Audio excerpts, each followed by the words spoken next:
Future Hacker Life Path Future. Olá pessoal, bem-vindo ao Future Hacker. Estamos aqui com o famoso general do Jiu-Jitsu, faixa preta, 6º grau, 4 vezes campeão mundial de Jiu-Jitsu. Ele está na Hall of Fame, fundador da equipe Alliance, né, Jiu-Jitsu, com mais de 12 títulos mundiais. Bem-vindo, Fábio Gurgel. Obrigado, André, é um prazer estar com vocês aí. Legal, cara, obrigado aí novamente.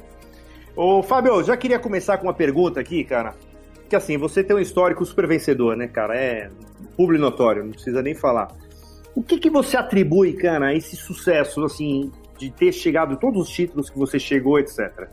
Eu vou te dar 2 itens que aí você pode até falar, não, os 2 juntos, mas eu queria que você falasse efetivamente, isso é o resultado de uma técnica apurada, muito treino, disciplina, ou um psicológico equilibrado? Pode ser sorte, não? Pode, mas eu acho que é mais que isso. Eu acho que tem sorte também, são vários fatores, né, cara? Acho que, é claro que na minha trajetória, embora as vitórias apareçam, tem muita derrota no meio do caminho, né? Eu acho que isso que as pessoas precisam entender, porque a gente, às vezes, olha para alguém de sucesso meio que endeusando, meio que botando num pedestal, achando que a vida daquele cara é muito boa, aquele cara tem tudo, ele conquistou tudo. Mas se a gente olhar um pouquinho mais a fundo, a gente vai ver que existem, como na vida de todos, né, inúmeras derrotas, inúmeros setbacks que você tem que dar a volta por cima. E aí eu acho que a tua resposta, né, assim, se a gente tiver que resumir o que é o sucesso, ele é uma combinação de alguns fatores, e como eu brinquei no início, a sorte é um deles, definitivamente, mas você primeiro tem que se motivar a fazer alguma coisa tem que te mover, né? Eu tinha, no meu caso, uma paixão pelo que eu faço desde muito novo, então o jiu-jitsu sempre foi a minha escolha. Depois você tem a disciplina, uma vez que motivado a fazer algo, você tem que se disciplinar. E a disciplina não é uma coisa que você tenha geneticamente, né? A disciplina é uma coisa que você adquire. E você adquire no dia a dia ali. Tem dia que você vai acordar sem motivação nenhuma. O que leva você a fazer aquilo é a disciplina.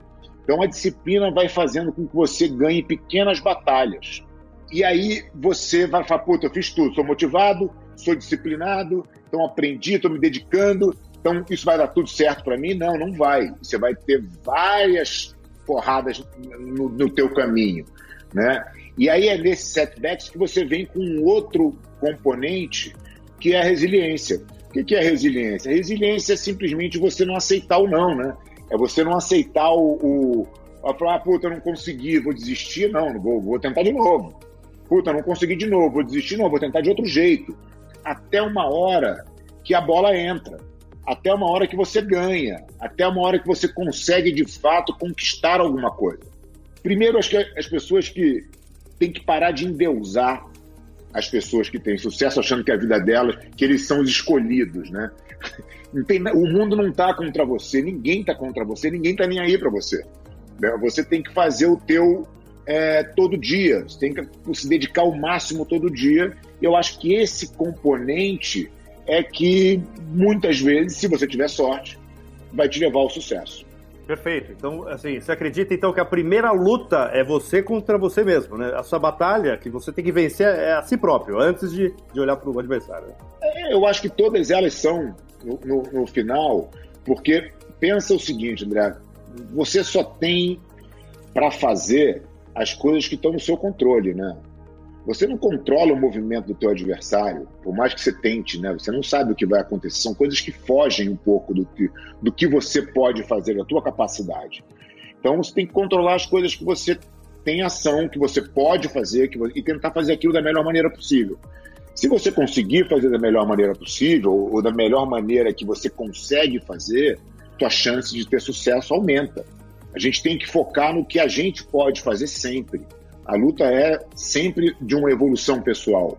Não interessa quem está do outro lado, né? E quando você começa a se preocupar com quem está do outro lado, você cai nessa armadilha que é de botar o cara no pedestal. O fulano de tal, o ciclano.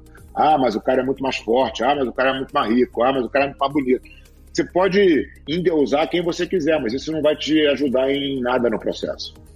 Tem uma questão aqui, Fábio, que, por exemplo, né, o jiu-jitsu, né, tem muita gente que fala que é um grande xadrez, né, que você usa a força do adversário para combater, e principalmente um termo que até você usa, né, nos teus podcasts, quer dizer, é aquele onde você racionalizar os impulsos. Então, que isso poderia dizer que, assim, a grande filosofia dessa arte marcial. Te pergunto, cara, assim, essa racionalização e aprendizado, ela pode ser, por exemplo, uma arma contra doenças psicológicas, cara, como depressão, como complexo de baixa autoestima. Eu queria usar do ponto de vista psicológico, cara, do jiu-jitsu, se você pode fazer essa transposição do ponto de vista de terapias psicológicas. Você não só pode, como você deve. E os professores de jiu-jitsu têm quase que uma obrigação de entender isso, porque esse é o grande benefício do jiu-jitsu. O benefício do jiu-jitsu não é simplesmente você saber se defender de uma situação. O fato de você saber se defender de uma situação te dá uma tranquilidade para que você possa racionalizar os processos e não ser tomado pela emoção. Você ter segurança nas coisas faz com que você tome as ações que são racionalizadas, que são pensadas, que as consequências são avaliadas, né, antes de você tomar qualquer tipo de ação. Quando você fala do jiu-jitsu bem no início, ele é baseado em quê? Como é que as técnicas se desenvolveram? Se desenvolveram baseadas nos movimentos instintivos. Ou seja, o teu movimento instintivo é igual ao de qualquer pessoa que não saiba lutar. Todos os leigos se comportam da mesma maneira. O que a técnica faz? Ela vai lá e cria uma ferramenta para ganhar daquele instinto. O instinto é previsível, o instinto é muito fácil de ser mapeado, porque ele é sempre igual, ou muito próximo, né, muito parecido. Então, quando você aprende desde o início que o instinto não é o caminho, você tende a controlar suas emoções muito melhor, né? E eu acho que isso vai te dando uma tranquilidade, uma segurança, uma autoconfiança de saber. A gente brinca que o jiu-jitsu é a arte de ficar confortável no desconforto, mas é exatamente isso, é você saber que tudo tem saída. Todos os problemas, por maiores que eles possam parecer, sempre existe uma saída e sempre é uma saída pensada. Sempre é uma saída com a medida da consequência, né? Se eu fizer isso, o que vai acontecer depois? Quais são as possibilidades que existem? E aí você começa a enxergar a vida através dessas lentes, né, da razão. Eu acho que isso é um benefício imensurável para combater todos esses problemas que você relacionou aí de questões psicológicas que afligem tanta gente, né? Eu acho que é um mal dos tempos modernos e que a resposta está aí, provavelmente numa esquina perto de você. Quando um jovem que entra numa faculdade, por exemplo, né, vai para o seu primeiro emprego, né? É engraçado porque assim, se a pessoa não tem esse contato com a arte, o cara entra numa empresa grande e ele tem que saber se defender, ele sabe que tem política, que tem todo um jogo político ali, quer dizer, extrapola, né, o esporte, né? O jiu-jitsu ele pode extrapolar o esporte, né? André, eu vou te contar uma história. Há muito tempo atrás, eu fui convidado para entregar um prêmio de moda em São Paulo. Era um evento de moda.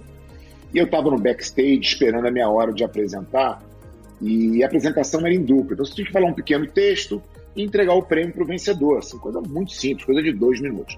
E eu estava junto com um grande empresário, um cara acostumado a tomar decisões importantes e mover uma quantidade de dinheiro muito grande, coisa e tal.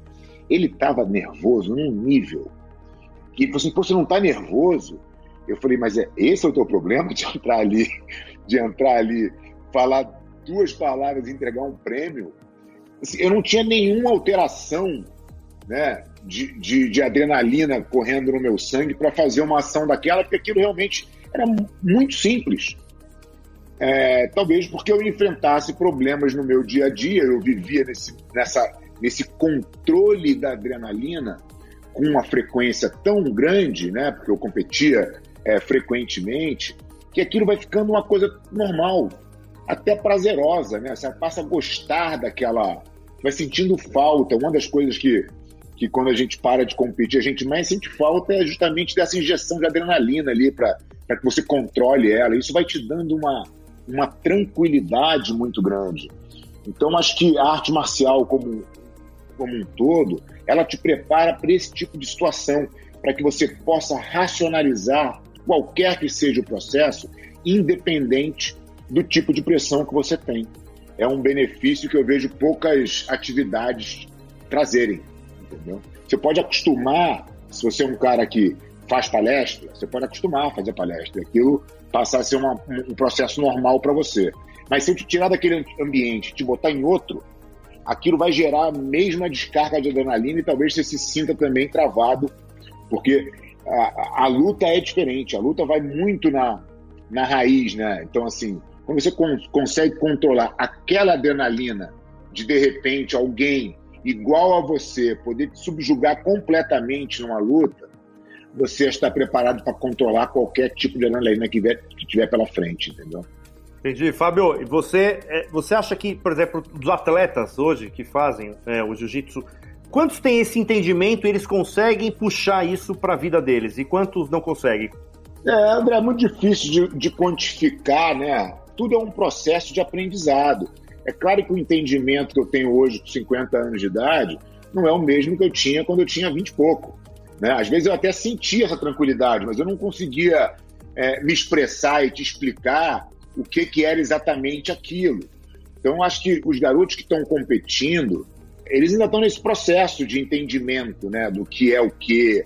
Eles estão focados em outros objetivos, né? O ser campeão tem um momento da vida do competidor que só aquilo importa. E se não for assim, ele jamais será campeão. Tem fases, né? Eu acho que por isso que é muito difícil de você numerar e precisar. Mas o que eu posso te dizer com toda certeza é que esse benefício ele vai para todo praticante de jiu-jitsu. Independente do cara ser um expoente na competição ou se testar dessa maneira, você não faz nada. Você nunca se botou em confronto nenhum. Só o fato de você ir na academia, fazer uma aula e disputar com o teu colega, com o teu amigo de treino ali, uma luta, aquilo já é uma barreira que você venceu. Você está sempre caminhando dentro desse processo. Então, todos os alunos, sem exceção, se beneficiam desse entendimento em um nível ou em outro. Né? Uns vão, de repente, não competir e não ter um destaque tão grande nas competições, mas vão conseguir ter um entendimento muito melhor. Né? Então, eu acho que quando você entra nesse universo do jiu-jitsu, isso te abre essa possibilidade muito escancarada de você se conhecer melhor. Talvez seja a maior vantagem que o jiu-jitsu pode te oferecer é você realmente se conhecer, quem você é, quais são os seus medos, qual é a sua capacidade de overcome os problemas, né, de resiliência e tal. Acho que isso o jiu-jitsu mostra para qualquer um. Fábio, quando você fala desse aprendizado, você, nas outras artes marciais, você também enxerga que cada uma delas tem uma característica ou todas chegam no mesmo lugar? Qual é mais ou menos a diferença, por exemplo, entre um karatê e o kung fu? Eu sei que são técnicas diferentes, mas teoricamente, se você subir a montanha lá de cima, você vai falar assim, a gente chegou no mesmo lugar ou não? Eu acho que não. Eu acho que as artes marciais, é claro que se você pegar aí, você conseguiria colocar elas na mesma categoria, né? E elas todas te trariam um certo benefício. Todas elas têm uma filosofia parecida. Então, em muitos aspectos, sim. Mas eu acho que o jiu-jitsu tem uma particularidade, até por ser uma luta de contato e ter uma eficiência muito grande, que as outras não conseguem ter. Ele te coloca em posições de muito desconforto, que outras lutas não conseguem. E você se acostuma com aquilo. E você sabe o caminho para sair daquilo. E o teu processo fica totalmente técnico. E o processo técnico significa o quê? Significa que você está racionalizando o processo.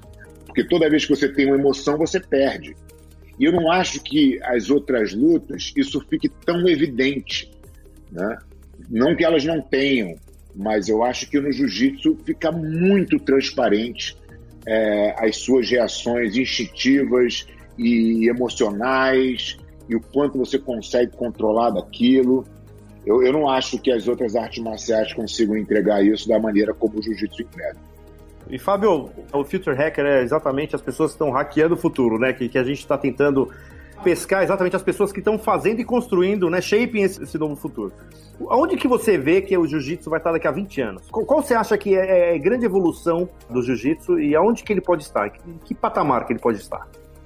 Olha, André, eu acho que prever futuro é muito difícil, né? Até porque a gente vive hoje esses movimentos disruptivos em tudo que vão acontecendo.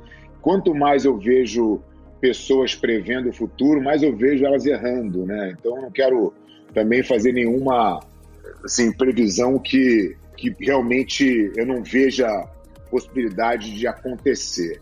Mas eu vejo o jiu-jitsu como uma atividade essencial, porque esse tipo de relação, esse tipo de controle emocional, esse tipo de ferramenta que te ajuda a superar os seus problemas, a sua ansiedade, vão ser cada vez mais necessários. O jiu-jitsu tem diferentes vertentes, né? Quando você olha num espectro um pouco mais amplo, você tem aí as competições que vem se desenvolvendo e tal, e o esporte jiu-jitsu.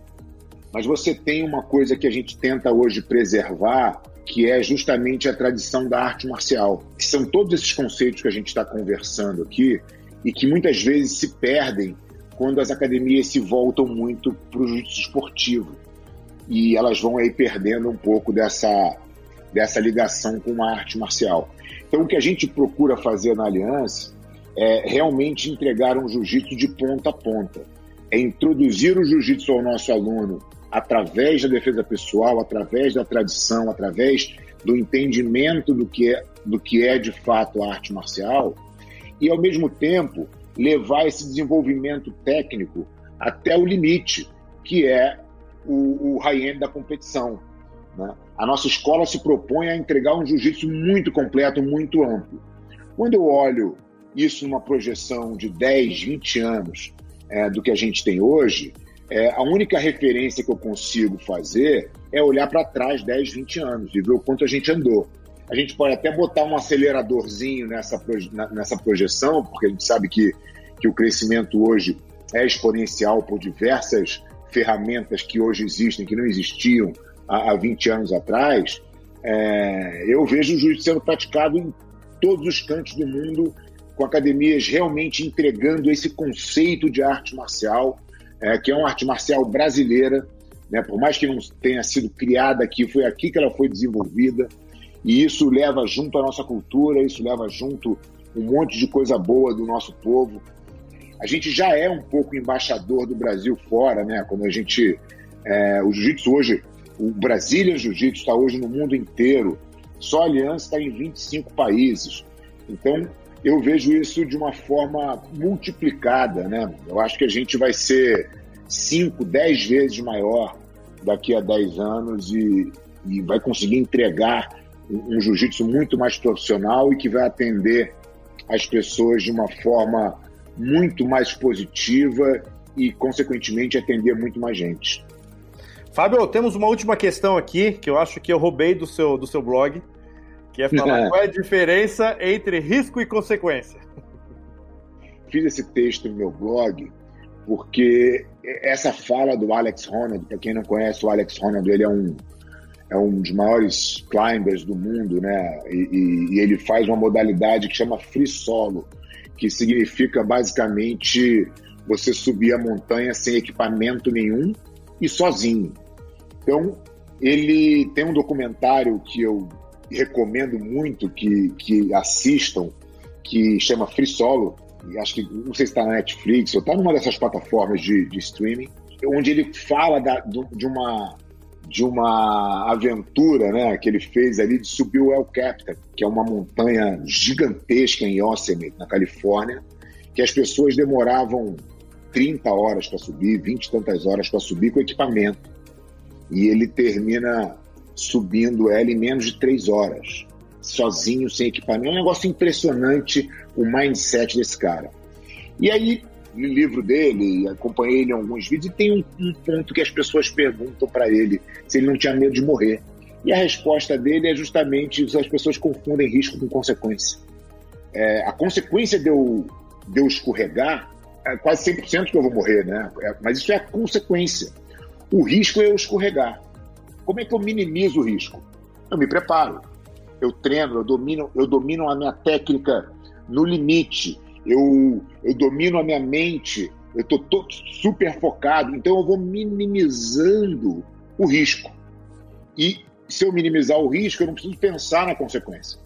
Essa que é a grande diferença. As pessoas, quando elas enfrentam qualquer dificuldade, elas não pensam em como minimizar o risco, elas pensam na consequência. E aí vem aquela mensagem negativa que te trava. E aí você deixa de realizar as coisas, você deixa de viver. Você começa a tudo ver um grande problema. Tudo é perigosíssimo, tudo de ruim vai acontecer, porque você está focado na consequência e não no risco real, né? Na probabilidade real que aquela situação que você está imaginando está de fato te trazendo, entendeu? Perfeito, Fábio. Puta, eu acho que é lições pra vida, né, cara? Né, assim, né? Eu falo, né? As lições do esporte, mas que você leva pra tua vida, pra qualquer do casamento, pra tua empresa, pra qualquer lugar. Fábio, você quer deixar uma última palavra? Eu queria, em primeiro lugar, agradecer pra caramba aí o teu momento aí. Eu sei que tá com a agenda super atribulada e queria super agradecer, cara, a tua presença aqui no... A gente tá começando com o projeto, querendo democratizar, sabe, conteúdo de qualidade aí pras pessoas. Sinta-se à vontade aqui quando quiser voltar. Mas eu só queria que você desse uma última palavra. André, te agradecer aí pela oportunidade, né? Essa coisa de ser... Todos os caras mais ocupados que eu conheço sempre arranjam tempo para fazer as coisas, né? O cara que não faz nada realmente nunca tem tempo. Nunca aceitei muito essa desculpa de sou ocupado, né? Você tem prioridade, você faz as coisas que você acha que valem a pena. Pô, foi um prazer bater esse papo com você aqui, dividir um pouco aí da minha experiência e do que o jiu-jitsu de fato me ensinou, né, de vida. Como você mesmo bem falou, a gente está aqui para evoluir, né? Independente do que você faça, em que área você esteja, o nosso foco tem que ser na nossa evolução pessoal. Não existe nenhuma outra comparação a se fazer. A única comparação que você pode fazer é com você mesmo ontem. Pô, você andou para frente, você melhorou, e as pessoas tendem a entrar nessa armadilha, né, cara, de olhar para o outro, de querer ter o que o outro tem, de querer ser como o outro é. Eu acho que isso é uma armadilha perigosa, porque você acaba não se concentrando no que você tem para fazer agora, você acaba não ficando no presente. E a gente está falando de um programa que fala de futuro. A lição mais importante é para que as pessoas vivam no presente, que aproveitem a jornada, né? Que aproveitem tudo que você faz todos os dias, que vocês façam com intensidade tudo que vocês se propõem a fazer. Porque quando você vai acumulando essas pequenas coisas, as pequenas ações de todo dia fazer, o resultado disso, quando você olha para trás, é gigantesco. Vou deixar só um último exemplo para vocês aqui. Eu estava lendo um livro do Taleb, Nassim Taleb, que escreveu a Lógica do Cisne Negro, Skin in the Game, né, Iludido ao Acaso. Ele tem vários livros muito legais, super conhecido no mercado financeiro, mas uma leitura muito bacana de se fazer. E ele comenta num dos livros, quando eu parei de ver TV, já tem bastante tempo, eu consegui, com aquele tempo que eu gastava vendo TV, ler mais 50 livros por ano. Isso, nos anos acumulados, ele dá um exemplo lá de 20 anos que ele não assiste mais TV e tal, não vê notícia, né? Faz a conta de quantos livros, de quanto conhecimento ele acumulou. São pequenas ações todos os dias. É isso que te transforma. É só você que importa, né? Só a sua evolução, não existe nenhuma outra comparação possível. A dica final é: pare de ver TV, leia mais livro, consuma conteúdo de qualidade, seja positivo, seja generoso. É isso que dá sentido à vida, e dessa maneira a gente vai levando. A gente nunca sabe quando vai terminar, né? Então vamos aproveitar cada momento aí da melhor maneira possível. Perfeito. E se você quiser dar um último toque, fala só do teu canal, do podcast, para também que as pessoas queiram. Cara, eu tô nas redes sociais, né? Fábio Gurgel em tudo, Instagram, Twitter, meu canal do YouTube também chama Fábio Gurgel, e eu tenho esse podcast que tá em todas as plataformas, que é Fora do Tatame com Fábio Gurgel. Confere lá que tem uns papos bem legais. Show de bola. Fábio, obrigado novamente. E pessoal, quero agradecer aí a presença de todos aí, ouvintes. Que a gente, né, e a gente quer cada vez mais estar trazendo gente como o Fábio, caras assim com a qualidade, com lições de vida aí para todo mundo, ok? Obrigado, pessoal. Até a próxima. Future Hacker. Life. Path. Future.